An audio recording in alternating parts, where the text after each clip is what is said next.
we're doing very well with Russia. But right now they're bombing the hell out of Ukraine, and I'm finding it more difficult, frankly, to deal with Ukraine. And they don't have the cards. They don't have the cards. As you know, we're meeting in Saudi Arabia on sometime next week, early. And we're talking, I find that in terms of getting a final settlement, it may be easier dealing with Russia, which is surprising because they have all the cards. I mean, they're bombing the hell out of them right now. And I put a statement in, a very strong statement. Can't do that, can't do that. Mr. President? We're trying to help them. And Ukraine has to get on the ball and get a job done. Michael, could you come up here? I see Michael back there. Good, I'm glad. He's traveling all over the world. I just saw him come in the door. Could you give a little definition of what's going on, please? Sure. Well, the president has been crystal clear, and he's been clear to all sides. The fighting has to stop. Both sides need to get to the table. We had a good engagement.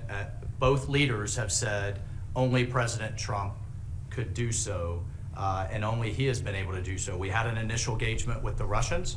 The Ukrainians had a great opportunity to bind our economies together through that mineral deal.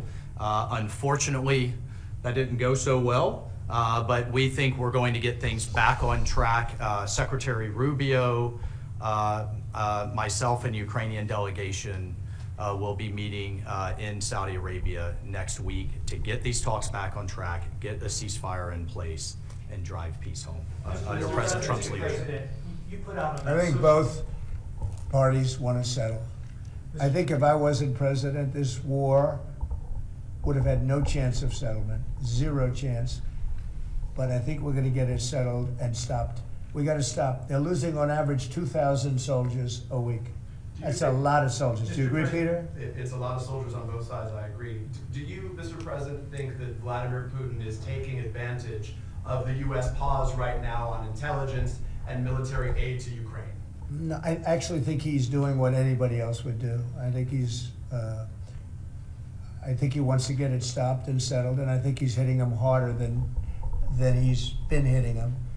And I think probably anybody in that position would be doing that right now.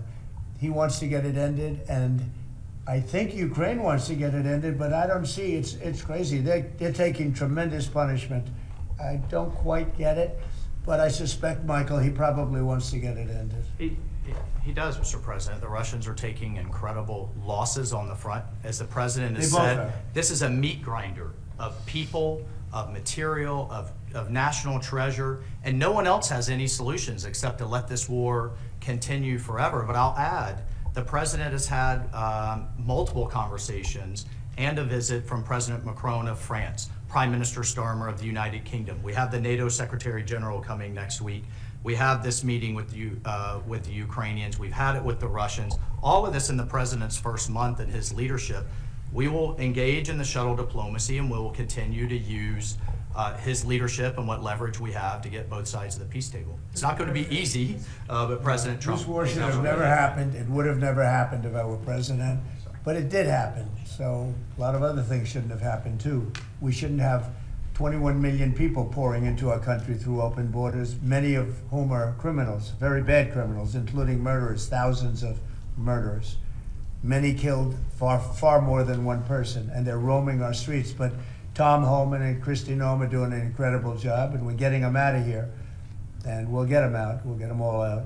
But all these things shouldn't have happened. We shouldn't have inflation. We shouldn't have had this horrible inflation where the prices have gone up. Look at eggs. So we're doing a good job. We're doing a good job. Mr. President, in regards to the pause on military assistance to Ukraine, you put out on your social media post today that Russia is pounding Ukraine. That's right. Why not provide Ukraine with air defenses? And what happens, Mr. President, when Ukraine runs out of the Patriot missile batteries? Good question. Because I have to know that they want to settle. I don't know that they want to settle. If they don't want to settle, we're out of there because we want them to settle. And I'm doing it to stop death, more important than anything else. Secondarily, way down the line is the money. So we're in for $350 billion, and Europe is in for $100 billion. They should be in for the same or more than us. And, you know, I watched over the last week or so, what's going on in Europe, this thing could end up in World War III if we don't get it settled. This could really end up in a World War III. We got to get it settled.